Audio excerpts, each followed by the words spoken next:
for this launch, I hired the best launch company in North America. Why? Because I've done launches before and I've never seen the results that I wanted. So what can I do differently?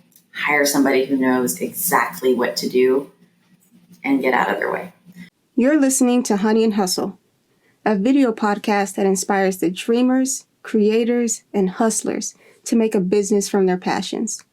I'm Angela Hollowell, and I'm a visual storyteller based in Durham, North Carolina.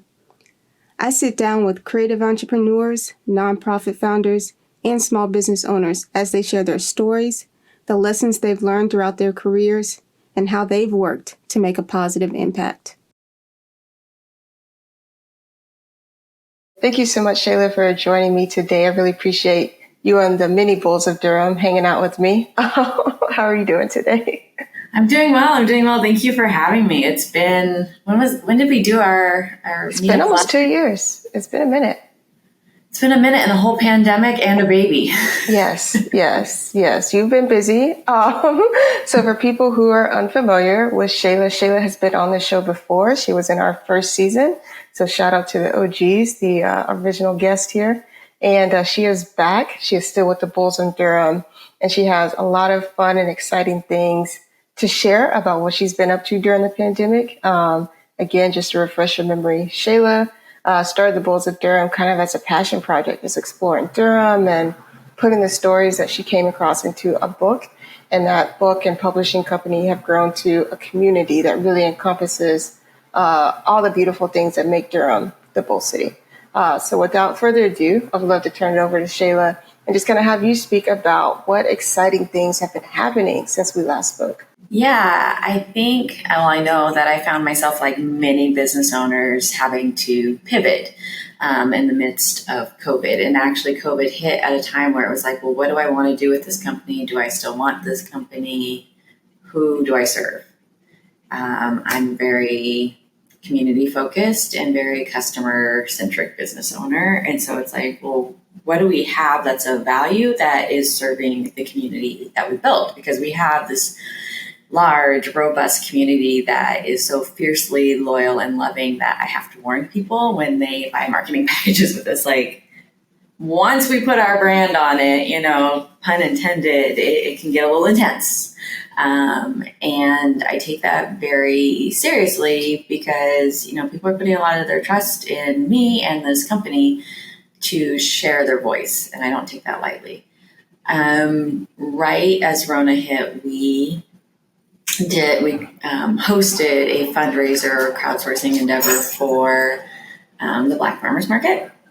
And we launched it on Juneteenth, 2020. And we had an 8-week campaign in our heads and in paper and all the places. And by day 8, we had met and exceeded our goal. And, that's just proof of our community that we've built here and the power of collaboration. And then since that time, within the first year of COVID, we crowdsourced over $50,000 for BIPOC businesses between helping Tallgrass Food Box buy a refrigerated truck, which I kept saying was the whole damn truck. They wanted a down payment. I said the whole damn truck.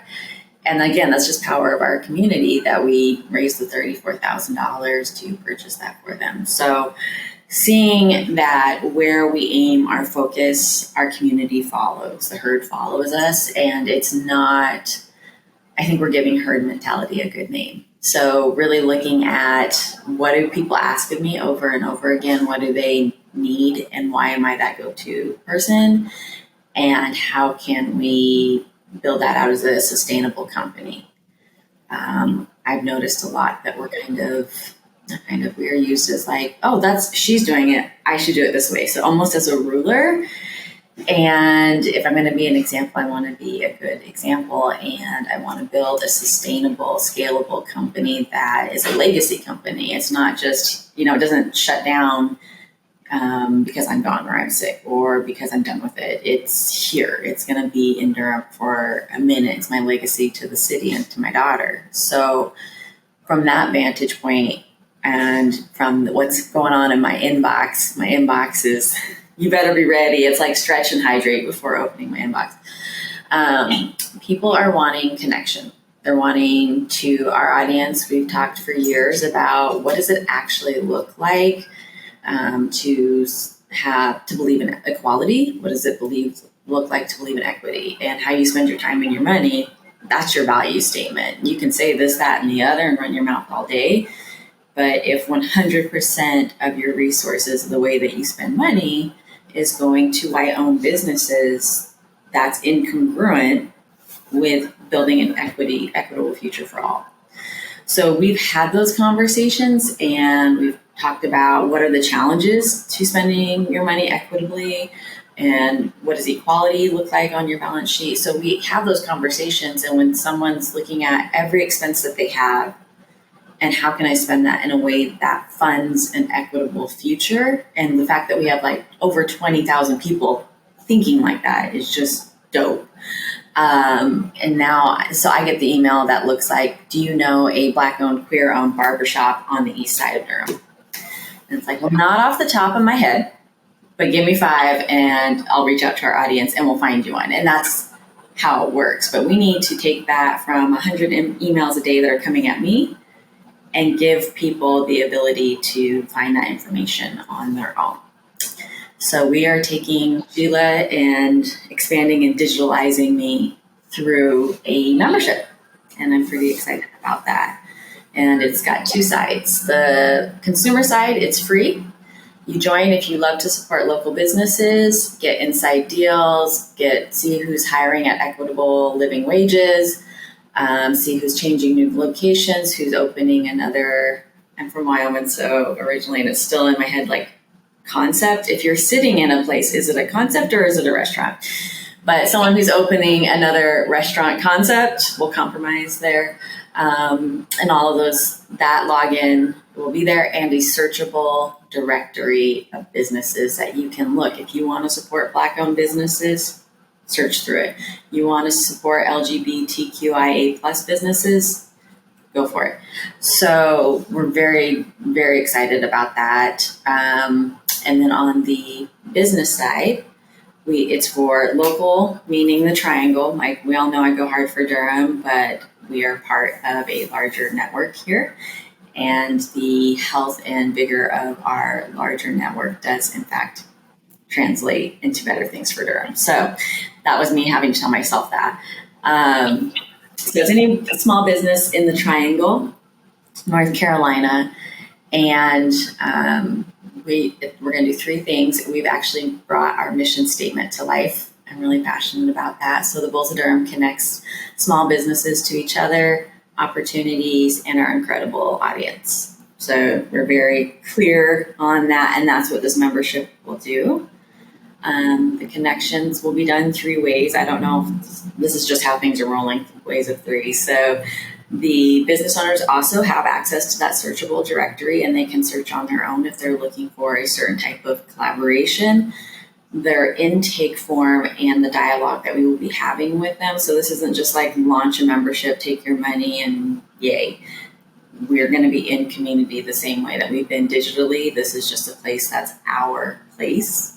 Like our digital cheers. And so our community manager will be playing matchmaker and saying, so-and-so over here is looking for a place to brew this. Your equipment, they're wondering if they can rent your equipment in the downtime. We know that you were looking for an alternative source of revenue to stabilize your billing and do matchmaking in those kinds of ways. So we're really looking forward to, we know all these details. We know the kids' names. I mean, we really, in this business, we know our clients as human beings because they're our neighbors.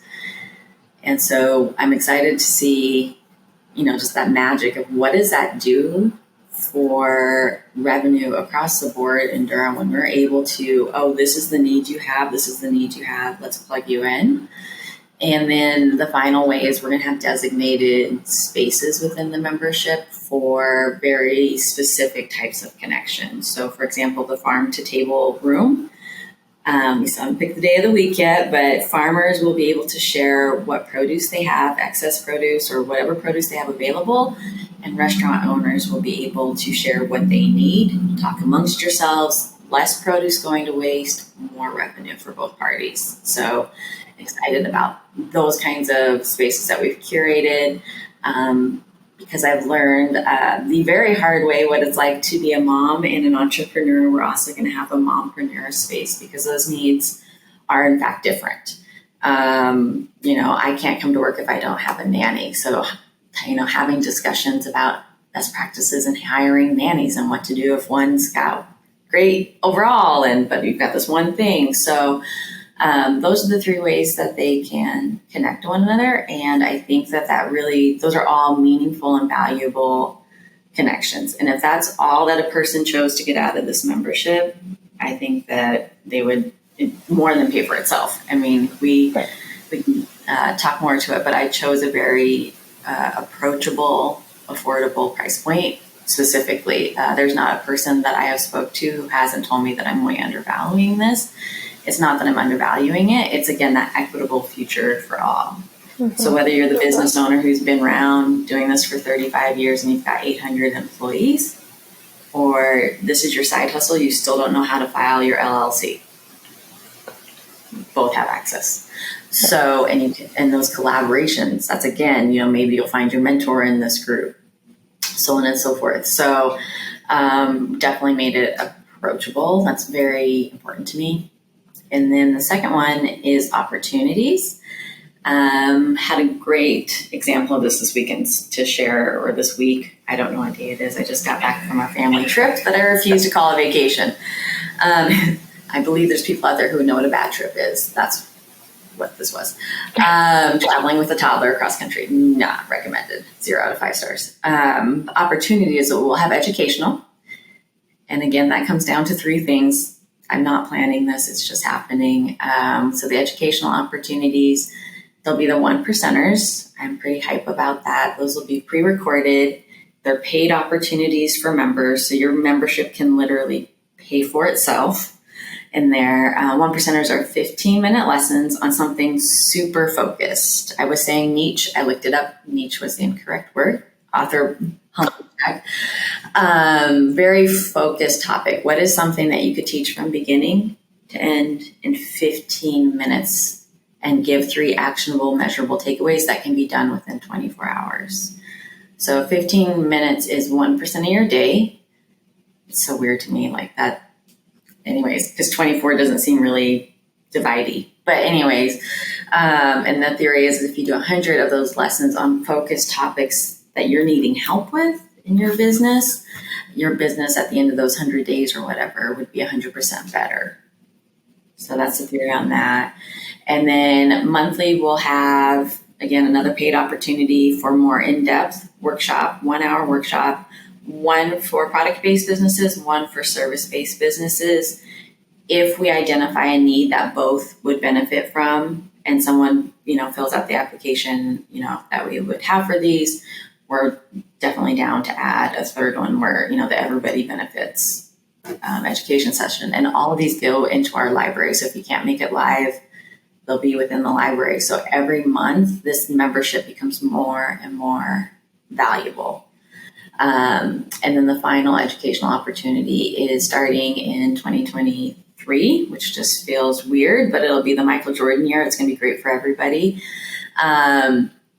We will be doing quarterly masterminds. So I think that's the terminology that we're going with. And that's something where a member could teach it, or I might bring in someone who's already netting 7 to 8 figures annually, and it's a full day workshop. And the way that I do workshop is learn and do, not sit there, make all these beautiful color-coded notes and then never do something and feel like there's one more thing, one more loose end out there. So those are what we're planning as of now. If this membership reaches our year 1 goals, then year 2, we're going to start offering retreats. And hopefully by then Rona has left the building.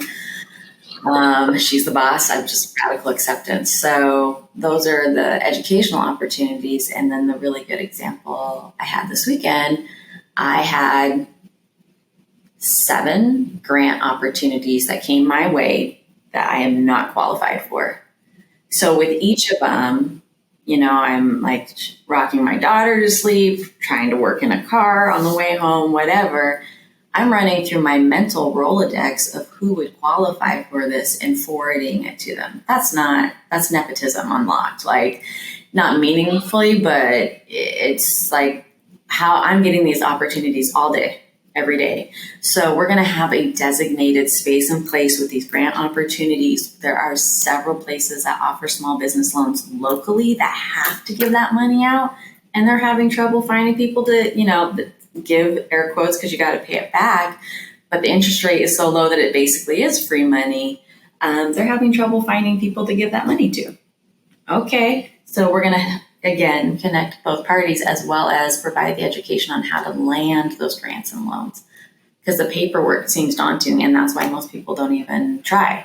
So those are the first 2 out of 3 ain't bad legs of the table. And then the third one is access to our incredible audience. I'm already selective about who can market on the Bulls of Durham.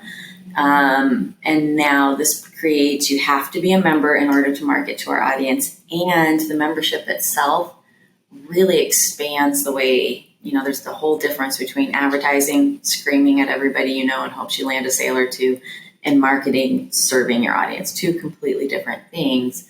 And this membership now creates spaces where it's free for members to put a job posting.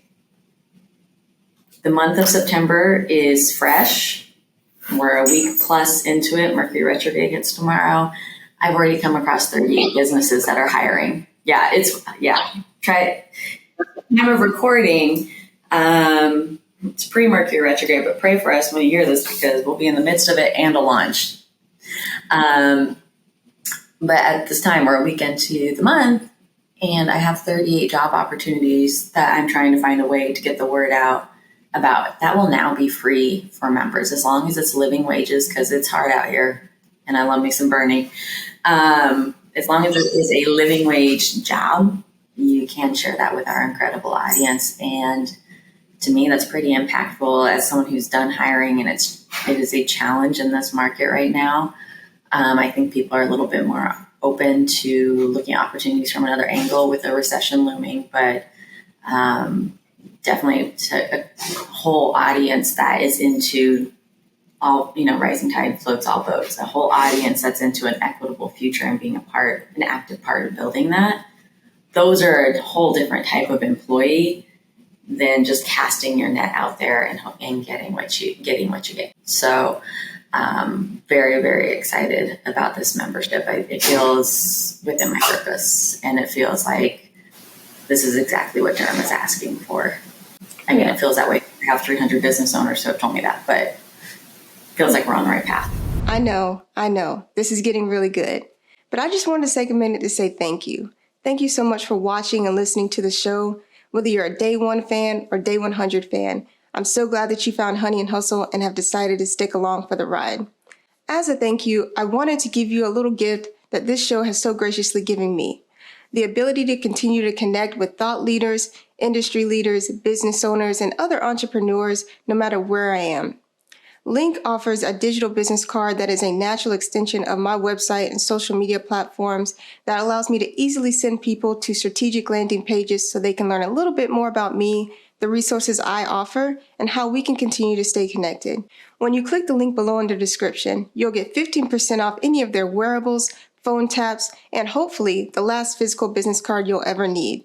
When you do this, I get a little percentage back at no extra cost to you, which helps me continue to host guests and industry leaders so they can give you advice and help you crush the hustle. Thank you so much again for supporting the show and our show sponsor, Link. All right, let's get back into it. Yeah. So I wanted to touch on a couple things. You just kind of unleashed all that is. We work on Wednesdays. On Wednesdays we work. So that membership is something that we'll be launching at the time that you're hearing this now. But I really want to circle back to the gap between like when we spoke in 2020 and where we are now. Because I think there's 2 things that you kind of brought up that are very interesting. So over the pandemic, we've really noticed that people are very interested in remote work. Remote work works for a lot of people, specifically mompreneurs. It gives you a little bit more time flexibility, schedule flexibility. Remote work allows you to work from potentially wherever you want, so closer to family, whether that's closer to your partner, whatever that means for you. So when you talk about really focusing on providing hyper-local employment opportunities for people who are listening to this who may not be based in the Triangle, that may be very discouraging, right? And I don't think that the opportunities that you present are meant to be discouraging, but a large part of your success has been, how can I meet the audience that I have that is focused on the Bull City and not try to be everything for everyone across the Triangle and beyond, right? So how has that feedback, have you had any feedback on your kind of like even more so hyper-focus on the Bull City area that ramped up during the pandemic? Because I think there was an intense awareness and awakening that happened even in the small business community, where people are like, oh, small businesses are the backbone of our community. Amazon doesn't care if their plant closes down, you know? Walmart doesn't care if one of their stores closes. They're going to be fine as a company. But that local business that closes during the pandemic may never come back. There's a very big difference between that. And the money that gets spent in that local business is more likely to stay in that local economy, right? So there's a lot of layers to supporting local, providing local opportunities, and really making local businesses more competitive in the job market. So can you talk to me about just kind of some of the feedback that you've gotten from small businesses as it relates to being competitive and trying to meet the needs of their audience and their customers? A lot of the workshops and everything that I have done in the past have been open to anyone. In fact, there's a lot of things that I have done specifically for Durham that I've been able to, other markets have approached me because someone from Durham was like, hey, I took this workshop. Hey, I took this course from her, and it's substantially helped me. And so I've been pulled in, up Peoria, Illinois. I've been pulled into a couple of places in California. California's so big, my brain can't wrap its mind around it. And so it's not that what we're doing only works in Durham. I would say that the biggest feedback that I've had is, how do we take what you're doing and recreate it in our community? Because our community needs this. A friend texted me from California. She was frustrated trying to find a coffee house that was open before 7 a.m. on a weekend. I was like, do you live in the bad place? I have questions. So, she was just saying, is what you're building would be so valuable to be able to check on my app and see who's open at 7 a.m. or in the nearby area. So I think it hasn't been pushback. It's been more like, can you tell me how to do what you're doing so I can do this for my community? How can we replicate this in my community? How can we find somebody to replicate this in my community? So I don't think that our needs as far as finding employment and supporting local are unique. I think that the way we do community in Durham and throughout the Triangle is really, really unique. One thing, eavesdropping is my hobby. Some people like bowling. I go to dinner to listen to what other people are saying. And I remember a friend took me to over to Raleigh. I was working on a project, and he was like, you are done working for a minute. I am removed. Leave the laptop. You need a break. Have you slept? Have you eaten?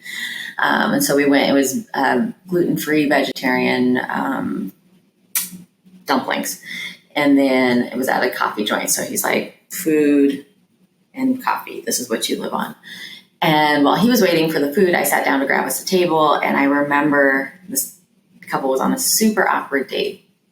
So I am already in their business like you wouldn't believe. I probably was sitting way too close and just eavesdropping as much as possible. And I remember her saying she was graduating from state, and she wanted to stay in the Triangle, and she was trying to find the city that was the best fit for her, because her job, she really could go anywhere in the Triangle. And she's like, I love Durham's food and music scene, but their community, it's like force of community. It's too serious. And so I now am having to keep straight face, but like, even though forcive isn't a word, like accurate, seen, attacked. Because it's not something that you can, if you want to be in Durham, you can't really opt out, because my choices of where I spend my money literally affect my neighbor. There are 4 people in my apartment complex that are small business owners that I know on an individual basis. So I know the choices that I make impact them. I know that the gentleman that came to power wash my patio, because apparently that's not one of the things included in my luxury amenities. I know that team that came and did that, several of the people that live just in my building came and asked me for their number and how much should I pay. And so just the choices that I make, the ripple impact of doing that. I think because we have a really robust entrepreneurial history and community, we get it on a different level. Like, oh, I could spend $38 on this bag of dog food and have it delivered to my door. I might need to do that this week. That might be the reality of my week. Or in a week when I have more time, or a way that I could budget, or maybe I could buy it when I do have time and have it ahead of time, I can spend $10 more, which is 25% more, to buy it from a local joint, because I know they're kids. Because I know this bag of dog food is so much more than a bag of dog food. Does my dog know that? No, he's an idiot. But for me, it's being able to, I think, live beyond the hype. Like supporting local, there's the shop local day once a year. There's, I don't think a discount card is supporting local when you're asking businesses to chip into their already narrow business margin. I don't think that's supporting local at all. Now, do I think that it's feasible and affordable for everybody to do 100% of their budget local? Not in this day and age. I don't. But can you take a look at your time and your resources and see how you could support local? I think there's a lot of things that are made right here in the Triangle. I just took an online quiz about that. Was the coolest products made in North Carolina. And I was shocked. I'm like, that's made in North Carolina? Wait, that's made in Raleigh? That's made in Apex? That's made in Morrisville? That's made in Durham? And I didn't know those were the ones that offended me. But you can get your soap from Durham, your laundry detergent from Durham, your dog treats from Durham. Clothing, obviously, we will put Durham on any t-shirt you can find in any possible way. You can get the best coffee, in my humble opinion, and I did go to school in the Pacific Northwest for nutrition, so I know a bit about coffee. You can get all that right here. So why go anywhere else? Time. That's a big one. And I do know, as a business owner, you touched on this, employment, remote employment. I'm open to that, but I run an online company. I know how hard it is to find employees and to pay them well. I think that might be the hardest work that we do as business owners, because one, we have it. I can do it myself as a trauma response. It's definitely a trauma response for entrepreneurs because we've had to do it ourselves at 2 a.m. Or go without. So hiring is hard. And I think for me, one thing that's really helpful is being able to share. So, when we have our discussions within the membership, one of the first things we're going to touch on, family meeting about hiring. It's hard. It's hard out here. What do you do when you get a limited candidate pool and you're choosing from the best of men? Or what do you do with work ethic? What do you do when you're super short-staffed and you have someone you cannot even get up to show up for a really good paying job? So I see those as challenges that aren't unique to the Triangle, but we have enough of those challenges here that we can address them and maybe be the example for others. So it's not my job to help everybody. It's my city is my purpose and my daughter's. So I'm very clear on that, and very open to once we've got kind of a replicable system, then maybe we can package that up and bring more money into the bowl. And so I take that very seriously as well. But remote work, isn't going anywhere. Like, I'm not even gonna say I don't think. It's not going anywhere. And for those that have brick and mortars, I think it's within their benefit to see what can be remote and how to still make those employees feel included, and what absolutely has to be done in person. I think if at this point you don't know what could have been an email, you're not doing your job as an employer. Like, if you don't, and there are times that just meeting in person, it's you can't replicate some of the creative genius that comes out of an in-person meeting, but how about stop calling it a meeting and calling it a work session? Or how about setting the reasonable expectation that we're just going to run our mouths and bullshit for an hour and see what comes out of it? Might it be that you just feel better leaving this meeting? You know, like if you create a sustainable, scalable business, every second doesn't have to be revenue generating. Sometimes you can just pour into your employees, you know, or talking about building that scalable business, you know, and understanding that's and sustainable. Employee retreats, like the employee retention, you can have, oh my gosh, so your brain has all this space when you're not worried about keeping the lights on, and you have a clear vision, and someone's taught you how to do both. Those are learned skills. And you start learning the language of running a business. Now you can have a 3-day retreat where you pour into your employees as both human beings and human doings instead of just human doings, and get to know them.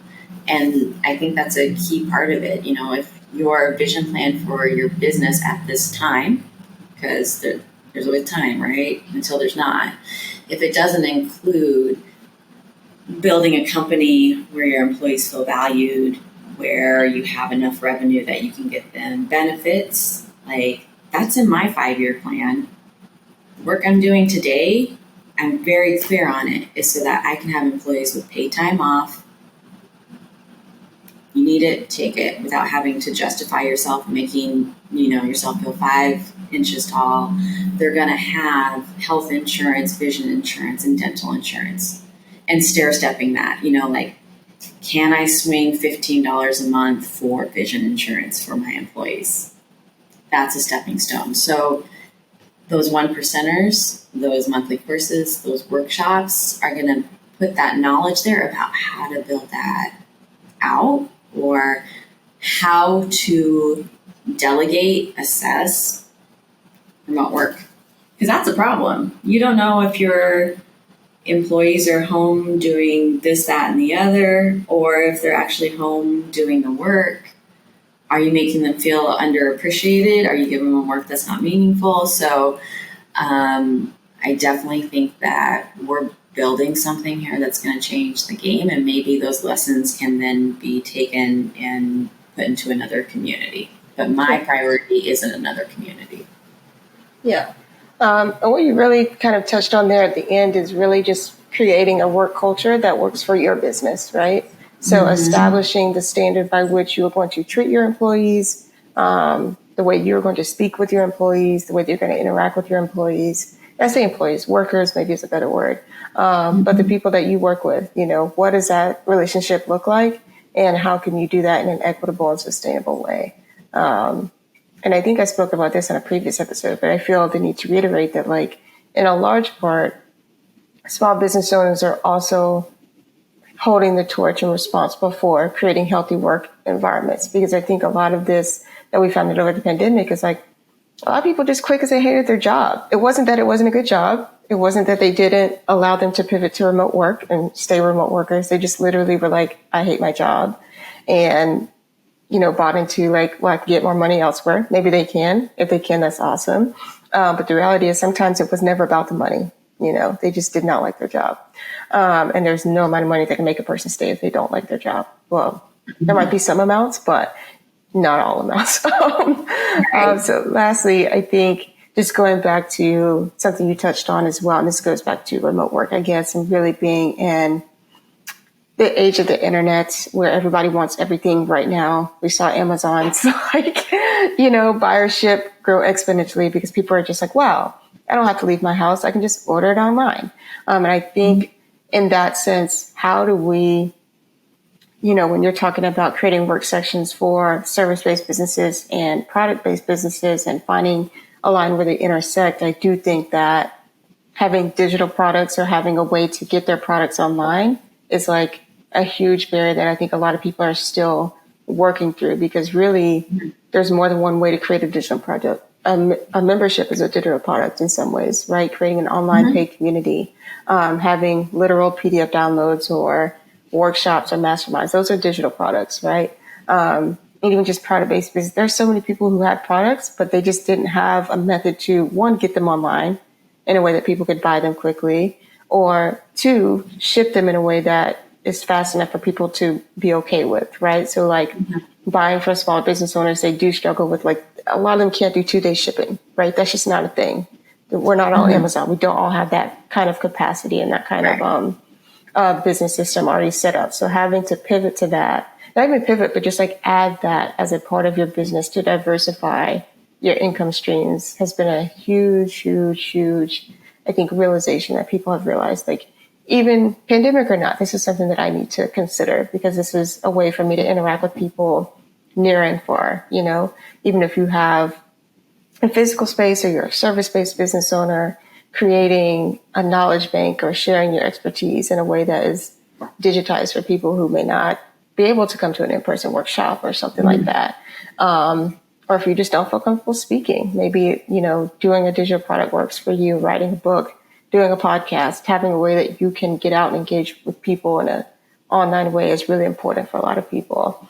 And I do believe, if I remember correctly, before the pandemic, you did some workshops on like Instagram and on email and how to make those accessible things for people to add to their service offerings as business owners. Can you talk a little bit about how you're going to bring that expertise to the workshop? Because Instagram and really any social media still very important for business owners. Email marketing, 10 times more important for business owners, right?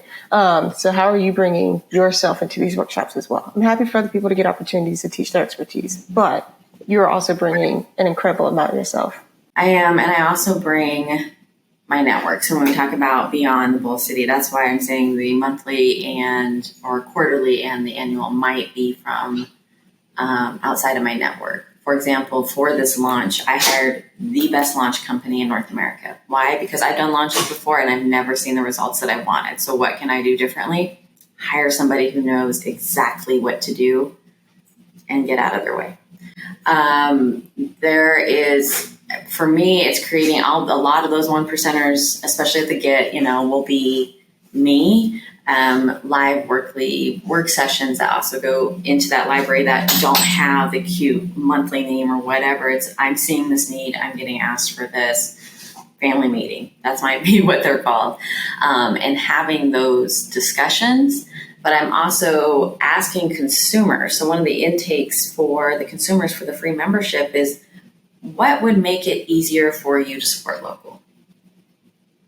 And the challenges that they're seeing paired with the expertise of the business owners coming in.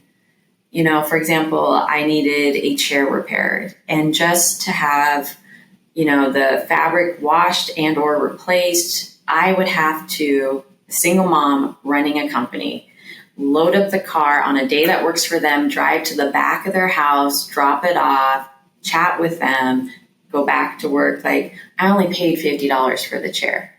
So if it's going to take 4 hours of my time to pay you $100 to fix this chair, I'm just going to put a, $10 pillow on it and call it a day. Like, those kinds of barriers. Now, if you knew that the way that you're running your business, so maybe you need a website where somebody can schedule their drop off. If you know that, hey, my customers are busy, they're reaching out to me for my expertise, they might not have the time, and it doesn't mean anything about them or about me or our relationship for them to get curbside delivery. I run it out to the car, they go home, the screaming kid in the background has the food. We good. Or the chair is dropped off, they know when to come pick it back up because they get a text. So how can, this whole membership is a great example. How can I take me and automate it and still have a compassionate way about me and a way about how I do my business? A lot of times it's the bandwidth of, I don't know how to do it, I assume I can't afford it. Those are two big barriers holding people back from running a business that makes them so much money that they don't know what to do with. I see that again and again and again. If I could have had someone run that chair over and then got an assessment via email and then paid it on my phone, great. And come pick it up at my leisure or pick it up, have someone else come pick it up. All of a sudden, I don't care that I just spent $200 on a $50 chair because it didn't take my time that I'm not getting back. If it's taking time from my business or time from my kid, it's a no for me. So how can other business owners that maybe, and we can say it's generational all we want, and there's data to substantiate that, but it's not a boomer problem. There are people that are a generation younger than me that are making life and business harder than it has to be because they don't know. You don't know what you don't know. That doesn't make you a bad person. And so how can I have data. I have all this data. Instead of me teaching what's on my heart that week or whatever, I can say, hey, consumers need you to have a user-friendly website.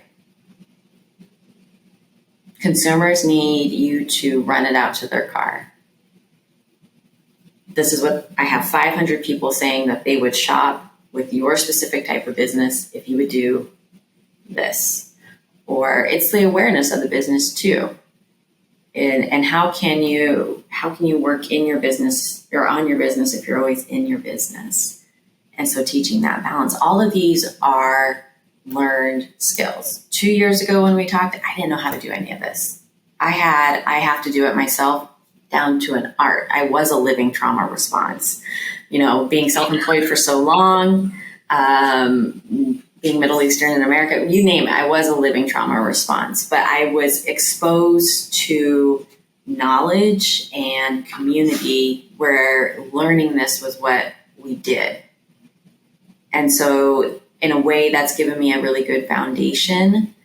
And then I have all this I have 319 years of Durham running around in my head, and I can say for a fact that entrepreneurship made Durham, entrepreneurship is Durham. If we lose our small businesses here, we lose Durham.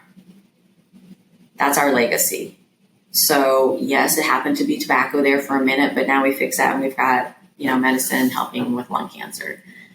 We need the small businesses here. We need that dopeness that's in people's head to be able to digitalize it and get it to the masses. I don't think people realize when they have these ideas that we need those ideas.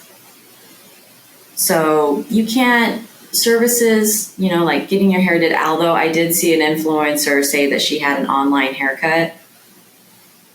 I'm not about that life, but I what I feel like is you got walked through a haircut, which I think more than one drunken girlfriend interaction has happened before to lay the foundations for that. But not everything can be digitalized, but the pathways to you and your bank account can be.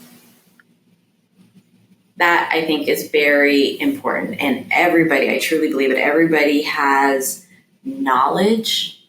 You can't be on this, spinning rock for 30 years, 25 years, 40 years, 65 years, and not have something so valuable up in your head that other people don't need it.